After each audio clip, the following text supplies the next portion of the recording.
Hello everyone. इस video में मैं डिस्कस करने वाला हूं हाइपो।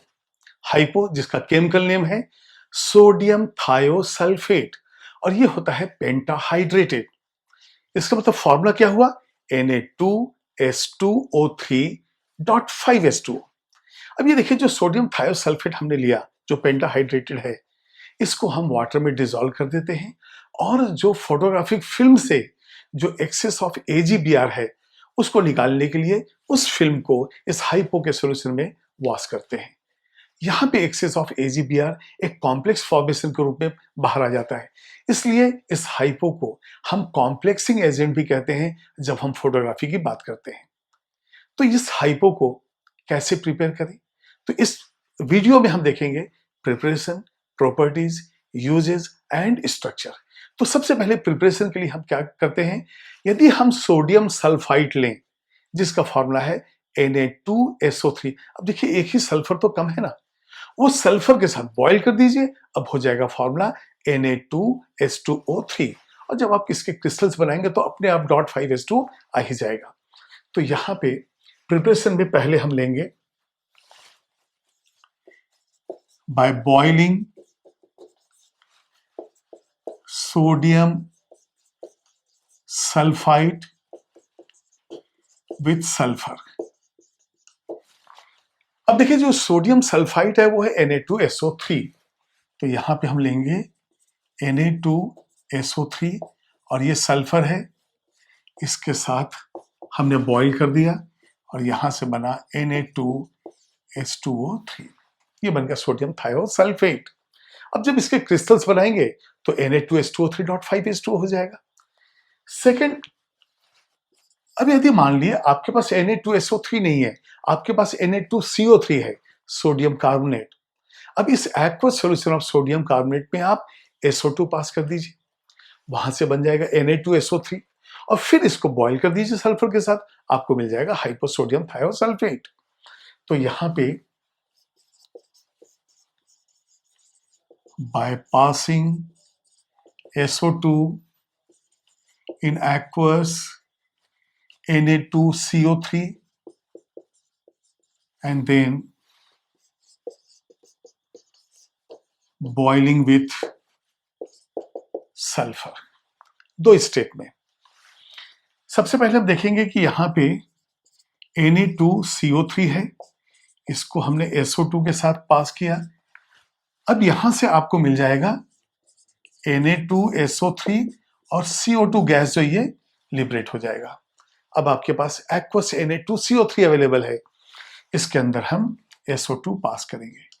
ये देखिए, सल्फर जो है ये एक्वस सॉल्यूशन में आपने SO2 पास कर दिया, Na2SO3 बना। अब सल्फर के साथ इसको हम बॉईल कर देंगे, बन जाएगा Na2H2O3। बिल्कुल क्लियर है, इसको आप नोट कीजिए। अब थर्ड प्रिपरेशन में हम देखेंगे, यदि सल्फर डाइऑक्साइड गैस को aqueous solution of Na2CO3 and Na2S में पास कर दें तो वहां भी हमें हाइपो मिलता है। Na2CO3.10H2O वॉशिंग सोडा होता है जो कि वाटर सॉल्युबल है, और सोडियम सल्फाइड ये भी वाटर सॉल्युबल है। तो हम एक सॉल्यूशन बनाते हैं जिसमें Na2CO3 Na2S डाल देते हैं और इसमें SO2 पास करते हैं। तो देखते हैं इक्वेशन क्या है। यहां पे देखिए, Na2CO3 Na2S और SO2, यहां पे हमें मिलेगा Na2H2O3 और ये जो कार्बन डाइऑक्साइड गैस है ये बाहर निकल जाएगा। अब इसको हमें बैलेंस करना है, तो यहां पे 2 2 4 एंड 2 6 सोडियम हो गया, सल्फर जो है 6 है, यहां से 2 है, ये 4 हो गया।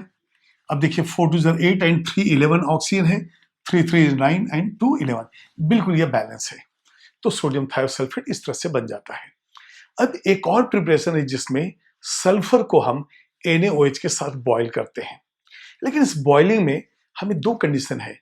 यदि excess of NaOH excess of sulphur है तो अलग प्रोडक्ट है, और यदि लेस सल्फर, अब लेस सल्फर मतलब एक्सेस ऑफ NaOH है, वो अलग प्रोडक्ट होगा। क्या होगा दोनों प्रोडक्ट, कैसा डिफरेंस है वो देखिए इस इक्वेशन में।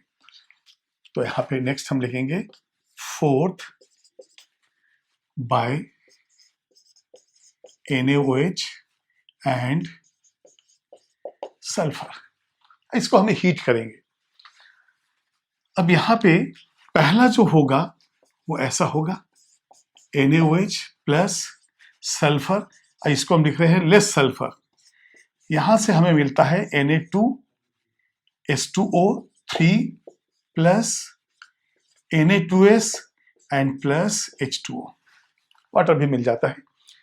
जब इसको बैलेंस करेंगे तो ये होता है 4 सल्फर, हम इसको 6 NaOH करके इसको 3 कर देंगे तो देखिए सोडियम 6 बैलेंस हो गया, 6 सल्फर, सॉरी यहां पे हम 6 सल्फर है तो 3 2 6, और यहां पे देखिए इस तरह से, तो इसको हम बैलेंसिंग के लिए 2 यहां मल्टीप्लाई करेंगे तो 2 2 4 एंड 2 6, 6 हो गया बैलेंस। सल्फर 2 एंड 2 4, वो हो गया बैलेंस। हाइड्रोजन 6, तो इसको कर देंगे 3। अब देखिए ऑक्सीजन 6 है, 3 यहां से और 3 यहां से, ये बैलेंस हो गया। ये जो Na2S है वो सोडियम सल्फाइड है। देखिए यहां पे हम ऑलरेडी ले चुके थे, ये है सोडियम सल्फाइड। अब यही सल्फर जो आपने लेस लिया है, जब आप एक्सेस लेंगे तो सोडियम सल्फाइड की जगह सोडियम पेंटासल्फाइड बनेगा। तो अब हम सेकेंड इक्वेशन देखते हैं।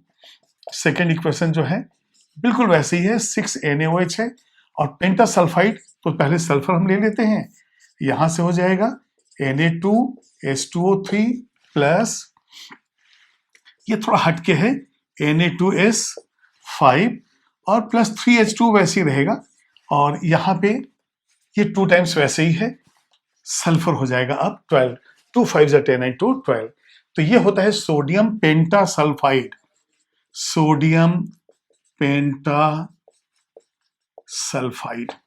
तो इस तरह से जो है सल्फर और NaOH से भी हम हाइपो को बना सकते हैं, इसको आप नोट कीजिए। हाइपो को प्रोड्यूस करने के लिए स्प्रिंग्स रिएक्शन में हम aqueous solution of Na2S and Na2SO3 लेते हैं, मतलब sodium sulphide and sodium sulphide, और उसमें कैलकुलेटेड अमाउंट ऑफ आयोडीन डालते हैं, वहां से हमें हाइपो मिलता है। देखते हैं इक्वेशन क्या है। ये देखिए Na2S है, ये Na2SO3 है प्लस आयोडीन है। अब ये देखिए Na2SO3, इसमें एक सल्फर यहां आ गया तो क्या बन जाएगा, ये देखिए यहां से, तो ये हो जाएगा Na2H2O3। अब क्या बचा, 2 Na बचा है और 2 आयोडीन बचा है, तो प्रोडक्ट क्या हो जाएगा 2 NaI, तो यहां से हो जाएगा 2 NaI। तो ये जो आयोडीन का कैलकुलेटेड अमाउंट होना चाहिए, और ये ऑलरेडी बैलेंस है। तो ये था स्प्रिंग्स रिएक्शन। ये सारे रिएक्शंस पे हमने हाइपो प्रोड्यूस किया है। अब हाइपो के रिएक्शंस देखते हैं कौन कौन से हैं। हाइपो एक कलरलेस सॉलिड है और ये क्रिस्टलाइन फॉर्म में है और वाटर सॉल्युबल भी है, इसलिए मैंने यहां पे लिखा है कि ये जो है colourless crystalline water soluble salt है। अब देखिए जब हीट हम करते हैं, एक्शन ऑफ हीट, जब हम इसको हीट करेंगे तो एक टेम्परेचर ऐसा आता है जहां पे पूरे वाटर मॉलिक्यूल्स बाहर निकल जाते हैं, और ये होता है 215 डिग्री सेल्सियस। और जब इसको आप फर्दर हीट करते हैं तो 223 डिग्री सेल्सियस पे इसका डिकम्पोजिशन हो जाता है। तो देखते हैं इक्वेशन क्या है। यहां पे देखिए Na2H2O3 डॉट 5H2O है, टेम्परेचर 215 डिग्री सेल्सियस है, और यहां से 5 वाटर मॉलिक्यूल जो है ये बाहर निकल गया। अब यदि आप फर्दर हीटिंग करेंगे अब 223 डिग्री सेल्सियस पे, तो यहां देखिए यही हमारा जो है रिएक्टेंट हो जाता है। तो चलिए यहां लिख लेते हैं क्योंकि बैलेंसिंग जो है अलग अलग हो जाएगा। ये देखिए Na2H2O3, अब टेम्परेचर हमारे पास 223 डिग्री सेल्सियस है, यहां से मिलता है Na2SO4 प्लस Na2S5। अब याद कीजिए Na2SO4 है साल्ट केक। जब इस ब्लॉक में जब आपने सोडियम कार्बोनेट प्रोड्यूस किया था लिब्लांस प्रोसेस से, तो वहां पे साल्ट केक, ब्लैक ऐश, सोडा ऐश, ये सारे प्रोड्यूस हुए थे, जिसमें साल्ट केक क्या था, salt cake Na2SO4, soda ash क्या था Na2CO3, और ब्लैक ऐश क्या था Na2CO3 प्लस CaS। ठीक है, उसको भी मैं लिख दूंगा। तो यहां पे ये हो जाएगा साल्ट केक। ठीक है, अब देखते हैं 4 2 जार 8, 3 2 जार 6 एंड 2 8। अब देखिए सल्फर 8, तो यहाँ हो गया 3 और यहाँ हो गया 5 8, और ऑक्सीजन जो है 12, 4 3 जार 12, बिल्कुल बैलेंस है। तो ये जो है टेम्परेचर अलग अलग होने से अलग अलग प्रोडक्ट हमें मिला। और जैसा मैंने बताया कि साल्ट केक आप लिबलांस प्रोसेस में देख चुके थे, तो दो और कंपाउंड याद कर लीजिए। एक तो हमारे पास है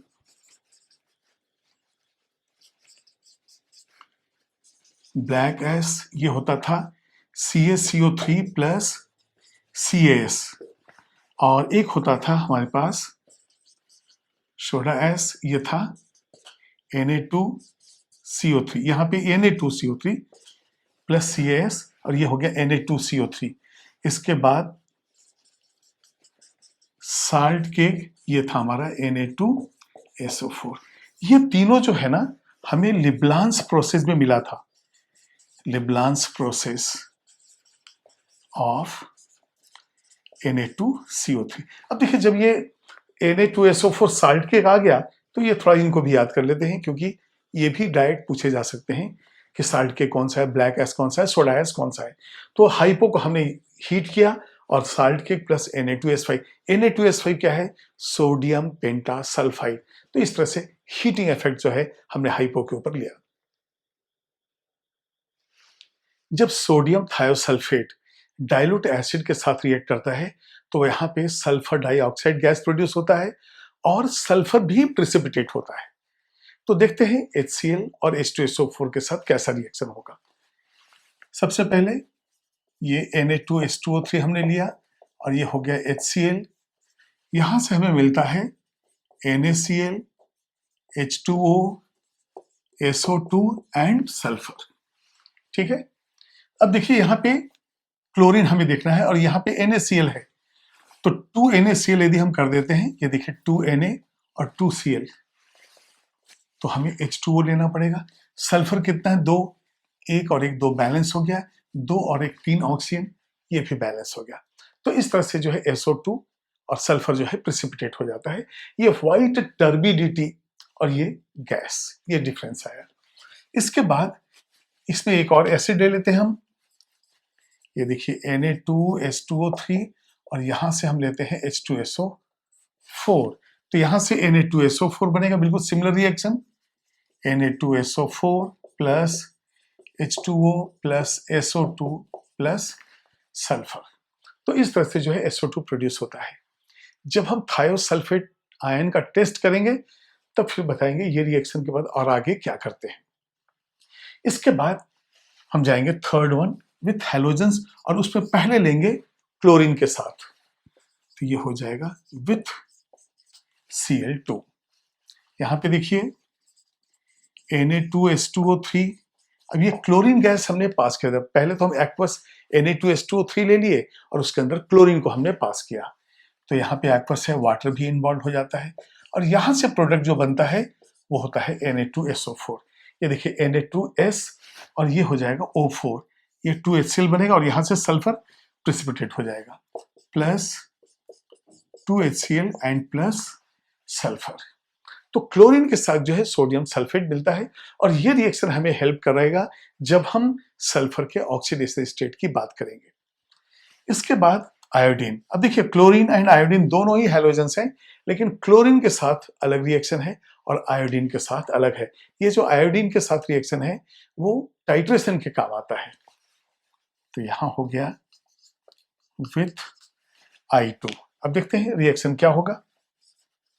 Na2H2O3 प्लस I2। देखिए दोनों रिएक्शन बहुत ही इंपॉर्टेंट है। जैसा मैंने आपको बताया, यदि अलग अलग कंडीशंस हो, मतलब टेम्परेचर अलग अलग हो, या cold and dilute, hot and concentrated हो, डाइल्यूट कंसंट्रेटेड हो, ऐसी स्थिति में आपको बिल्कुल याद रखना है रिएक्शन डिफरेंस की वजह से। यहाँ पे दोनों हैलोजन है, प्रोडक्ट दोनों के अलग अलग है, ये भी आपको याद रखना है। तो यहां से हो जाएगा, ये देखिए Na2H2O3 है, अब ये 2 टाइम्स Na बनता है और Na2S4O6, ये देखिए, और इस कंपाउंड का नाम है सोडियम टेट्राथायोनेट, और ये क्या था, सोडियम सल्फेट, जिसको हम साल्ट के कहते हैं। ये डिफरेंस है। तो इसमें क्वेश्चन कैसे आते हैं, what happens when the hypo reacts with iodine, which of the following is produced. उसमें Na2SO4 देंगे, Na2H2O3 जो भी देना है, Na2S4O6, तो आयोडीन के साथ ये और क्लोरीन के साथ ये रिएक्शन है, इसको भी आप नोट कीजिए। जब हाइपो का रिएक्शन FeCl3 के साथ होता है तो दो अलग अलग प्रोडक्ट्स बनते हैं, कलर चेंज भी दो अलग अलग है। इसमें देखना होता है कि FeCl3 ज्यादा है या हाइपो ज्यादा है। तो पहले हम रिएक्शन लिखते हैं और उसके बाद फिर एनालिसिस करते हैं। तो यहां देखिए Na2H2O3 प्लस FeCl3। अब यहां पे डबल डिस्प्लेसमेंट रिएक्शन होगा और प्रोडक्ट बनेगा Fe2H2O3 टेकन थ्राइस। अब देखिए Fe2 है तो आप इसको ऐसा कर दीजिए, Fe2H2O3 टेकन थ्राइस, तो हमारे पास 6 NaCl हो जाएगा। और ये है फेरिक थायोसल्फेट, इसका नाम हो गया फेरिक थायोसल्फेट और इसका कलर हो गया ब्राउन। ये जो है ब्राउन कलर का हो गया। अब आप देख रहे हैं कि यहां पे FeCl3 कम है, हाइपो ज्यादा है। अब यदि FeCl3 ज्यादा होगा तो क्या होगा वो देखते हैं हम लोग। ये देखिए Na2H2O3 प्लस FeCl3। अब ये जो FeCl3 है ये रिड्यूस होकर FeCl2 बनाता है। ये देखिए FeCl2 और इसका कलर है ग्रीन। इसके साथ और क्या बनेगा, ये हो जाएगा Na2S4O6। इसका मतलब हम इसको 2 टाइम्स कर लेते हैं और फिर इसके साथ आ जाएगा 2NaCl। देखते हैं बैलेंसिंग कितना है। यदि इसको हम 2 टाइम्स कर देते हैं तो क्लोरीन 4 और 2 6 हो गया, बैलेंस हो गया। सोडियम 4 है, सल्फर जो है 4 है, ऑक्सीजन 6 है, बिल्कुल बैलेंस है। और ये जो कंपाउंड हुआ ये हो जाता है सोडियम टेट्राथायोनेट।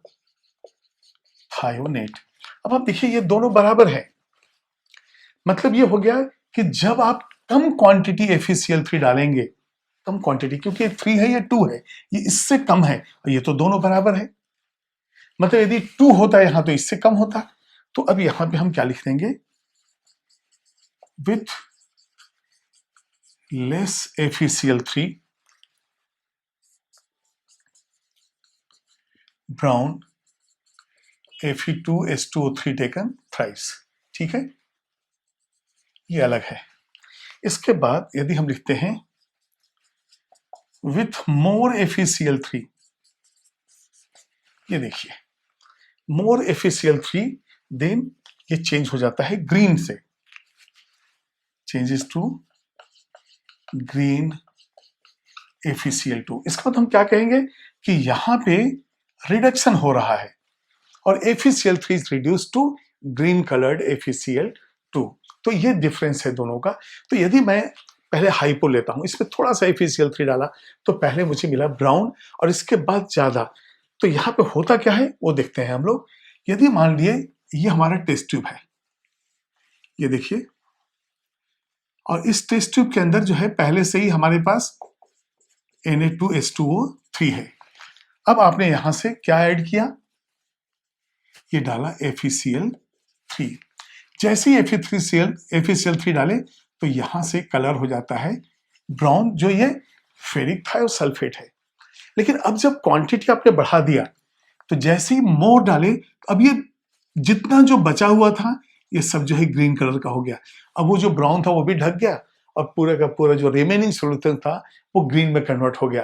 तो जब ग्रीन कन्वर्ट हुआ तो एक्सेस, तो यहाँ पे हो गया रिडक्शन, क्योंकि Fe+3 यहाँ पे Fe+3 है, ये हो जाएगा Fe+2। तो ये भी जो है आइडेंटिफिकेशन ऑफ थायोसल्फेट में काम आता है। आपके IIT JEE में क्वालिटेटिव एनालिसिस है जिसमें आपको ये पढ़ना होगा अलग से, और वैसे जो है रिएक्शन तो है ही हाइपो का। सिल्वर नाइट्रेट एक बहुत ही इंपॉर्टेंट रिएजेंट है जो कई नेगेटिव आयंस को डिटेक्ट करने में काम आता है। अब देखिए, यदि आपने साल्ट सॉल्यूशन के अंदर एक ड्रॉप या 2 ड्रॉप AgNO3 का डाला और यदि व्हाइट प्रेसिपिटेट आ गया तो हम कहते हैं ये क्लोराइड है। यदि पेल येलो आया तो हम कहते हैं इस सॉल्यूशन के अंदर ब्रोमाइड आयन है, और यदि येलो आ गया तो ये कहलाता है आयोडाइड। अब ये बात अलग है कि जो व्हाइट प्रेसिपिटेट है वो एक्सेस ऑफ NH4OH में डिजॉल्व हो जाता है। AgBr जो बनता है वो पार्शियली सॉल्युबल है और AgI इनसॉल्युबल है। लेकिन यदि आपके पास स्टेटमेंट इस तरह का हो कि when AgNO3, 1 drop of AgNO3 is added to the aqueous solution of salt X, then it gives white precipitate, और जैसे ही आप रीड करते हैं white precipitate, आपके दिमाग में क्लोराइड घूमने लगता है। जैसे सेंटेंस आगे पढ़े तो आया gives white precipitate which turns black। ओ, यहां पे प्रॉब्लम हो गया कि व्हाइट आता सिर्फ तो AgCl था, मतलब क्लोराइड आयन था उस साल्ट सॉल्यूशन के अंदर, लेकिन ये व्हाइट टर्न्स ब्लैक क्या हुआ? तो यहाँ पे होता है थायोसल्फेट आयन। तो सबसे पहले मैं यहाँ लिख देता हूं कि यदि मान ली यहाँ पे लेता हूं AgNO3 और यहां से देखिए मैं अलग अलग आयंस ले रहा हूं। यदि Cl माइनस है तो AgCl होता है व्हाइट प्रेसिपिटेट। यहां यदि जो साल्ट सॉल्यूशन है उसके अंदर यदि ब्रोमाइड है तो बनेगा AgBr। ये होता है पेल येलो। अब यदि आपने आयोडाइड लिया तो यहां से बनेगा AgI और ये हो जाएगा येलो। लेकिन जब आप थायोसल्फेट ले रहे हैं, ये देखिए यहां से ये हो गया H2O3 2-। यदि थायोसल्फेट लेते हैं तो पहले व्हाइट प्रेसिपिटेट बनता है और जो बाद में फिर चेंज हो जाता है ब्लैक में। तो यहां से हम लिखेंगे व्हाइट और फिर यहां से टर्न होके कैसा हो गया? ब्लैक। तो यदि व्हाइट टर्न्स ब्लैक है तो ये थायोसल्फेट है। ऐसा क्यों हुआ? कौन सा कंपाउंड रिस्पॉन्सिबल है इसको व्हाइट बनाने के लिए और कौन सा है इसको ब्लैक करने के लिए? अब इक्वेशन में हम लोग देखते हैं। ये देखिए Na2H2O3 है, सोडियम थायोसल्फेट। अब इसमें हम डाल रहे हैं AgNO3। अब देखिए जब AgNO3 होगा तो यहाँ पे डबल डिस्प्लेसमेंट रिएक्शन हो रहा है और यहां से बना हमें Ag2H2O3। अब ये देखिए Ag2H2O3 और 2 टाइम्स NaNO3 बन जाएगा, 2 टाइम्स NaNO3। और ये जो है ये व्हाइट है और इसका नाम हो गया सिल्वर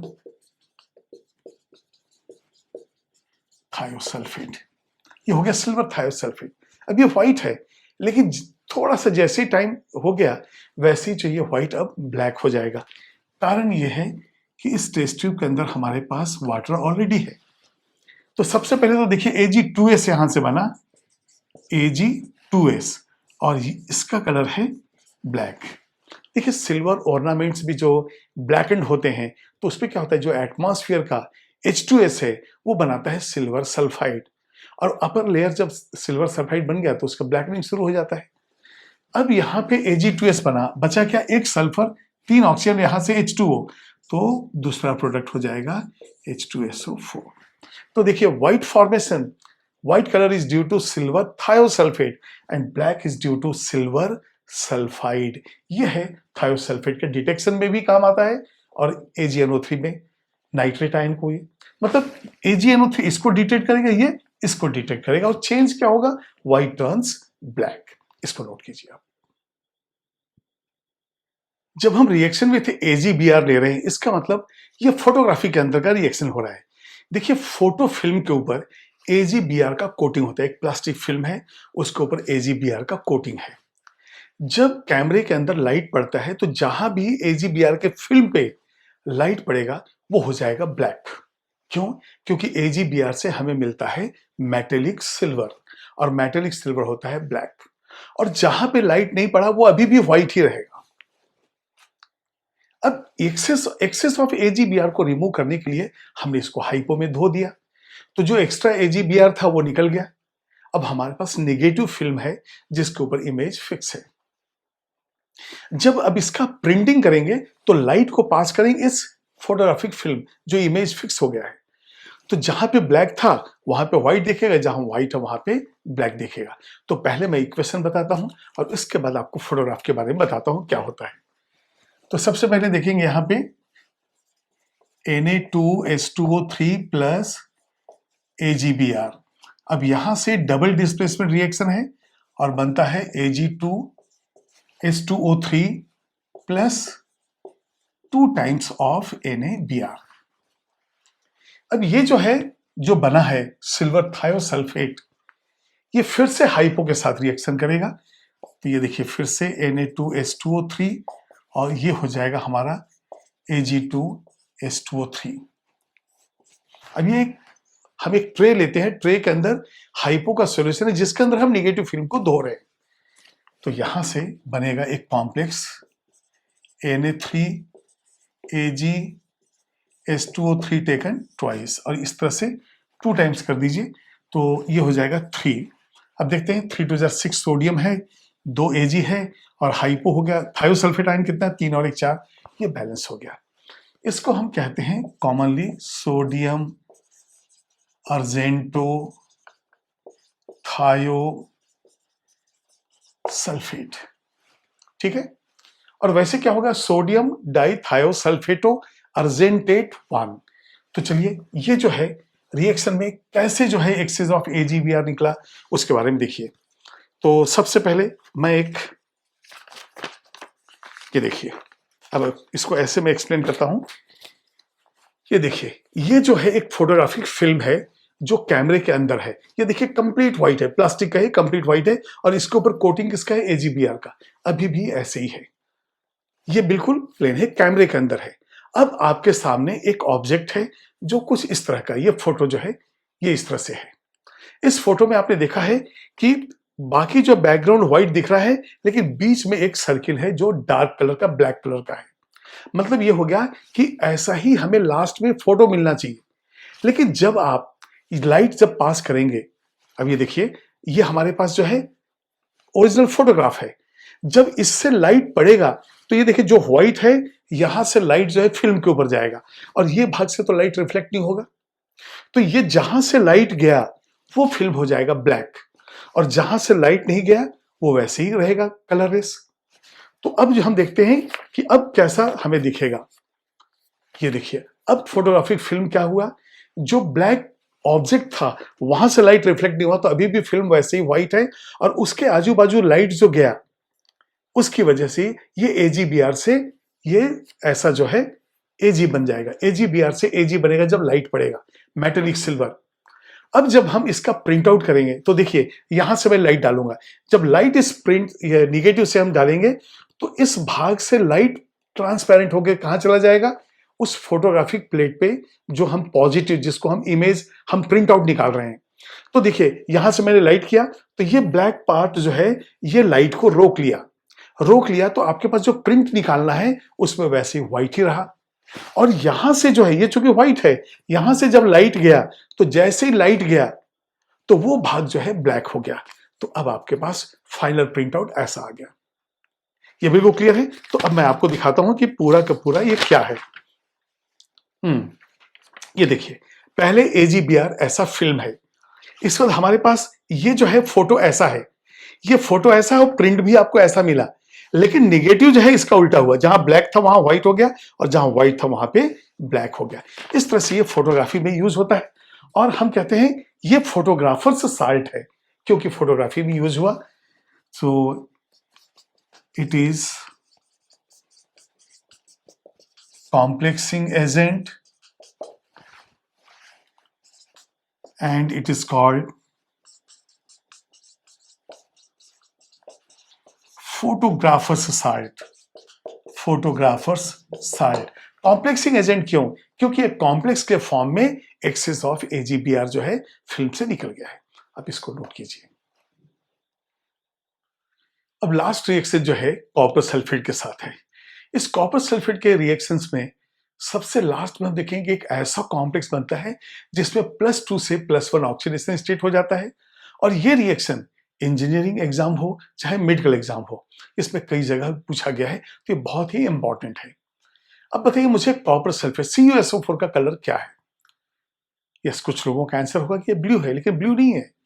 जब हम लेते हैं कॉपर सल्फेट, ये देखिए यहां से, यदि हम CuSO4 ले रहे हैं तो ये हो जाएगा कलरलेस, जो व्हाइट दिखेगा। लेकिन जब ये पेंटाहाइड्रेटेड मतलब CuSO4.5H2O है तो ये होता है ब्लू। क्यों? इसका नाम ही है ब्लू विट्रियॉल। अब इसमें भी एक क्वेश्चन आता है कि कॉपर सल्फेट जो ब्लू विट्रियॉल है, इसमें कितने वाटर मॉलिक्यूल्स कोऑर्डिनेटेड हैं और कितने हाइड्रेटेड हैं। कोऑर्डिनेटेड का मतलब कोऑर्डिनेट कोवैलेंट बॉन्ड से जुड़े हुए हैं।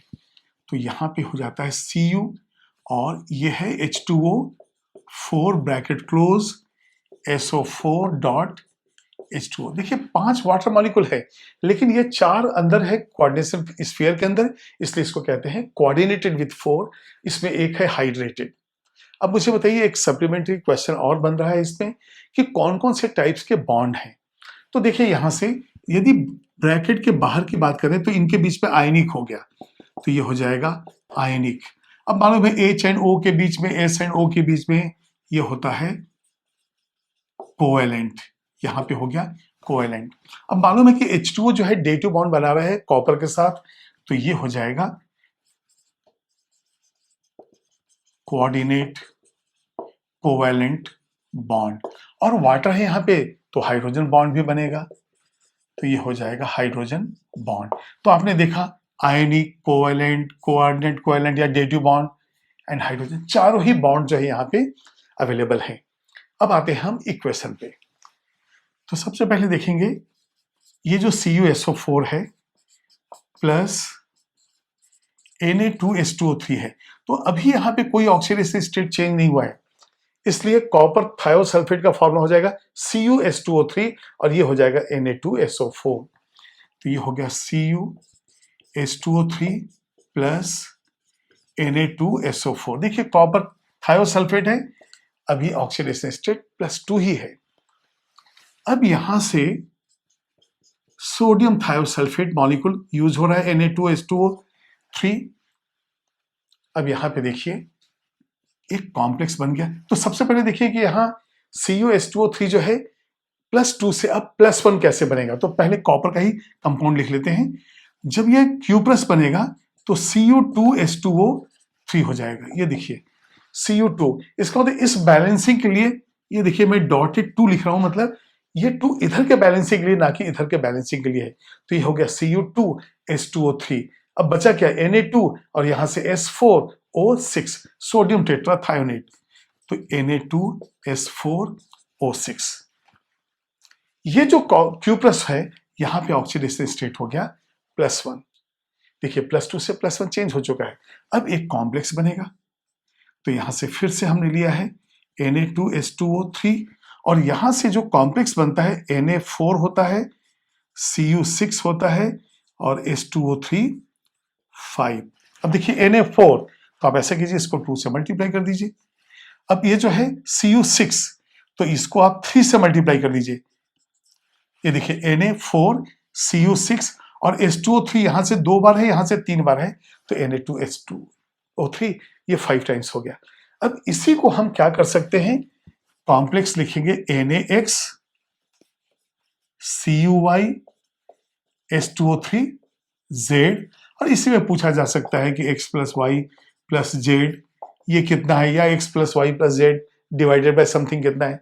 अब बताइए x यहां पे कितना हो गया 4, y कितना हमारे पास 6 और वो हो गया 5। अब ये कितना हो जाएगा, ये आपका आ गया 15। अब इसी को मैं कर सकता हूं x + y + z divided by 3। तो इस तरह से जो है इंटीजर टाइप के क्वेश्चंस बन सकते हैं, जो जेईई मेन भी हो सकता है और नीट के अंदर भी हो सकता है कि 4, 5, 6, 8 ऐसा दे दें, तो वो इस तरह से चेंज होगा। तो ये लास्ट एग्जांपल मैंने लिया है इक्वेशन का कॉपर सल्फेट के साथ, जिसमें एक ये कॉम्प्लेक्स बना है पॉलीन्यूक्लियर कॉम्प्लेक्स। नॉमेनक्लेचर इसका जरूरत नहीं है, क्योंकि सिर्फ मोनोन्यूक्लियर कॉम्प्लेक्स के ही इस नेम जो है आपके सिलेबस में है। सोडियम थायोसल्फेट का स्ट्रक्चर लिखेंगे और इसके बाद सल्फर के ऑक्सीडेशन स्टेट के ऊपर एक जो इंपॉर्टेंट पॉइंट है वो मैं डिस्कस करूंगा। यहां पे देखिए NaOS डबल बॉन्ड O, ये देखिए SONA।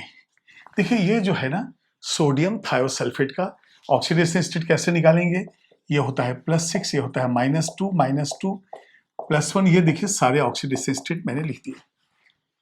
अब क्या होता है कि कई जगह जो है +6 एंड -2 की जगह +4 0 लिखा रहता है, लेकिन ऐसा नहीं है।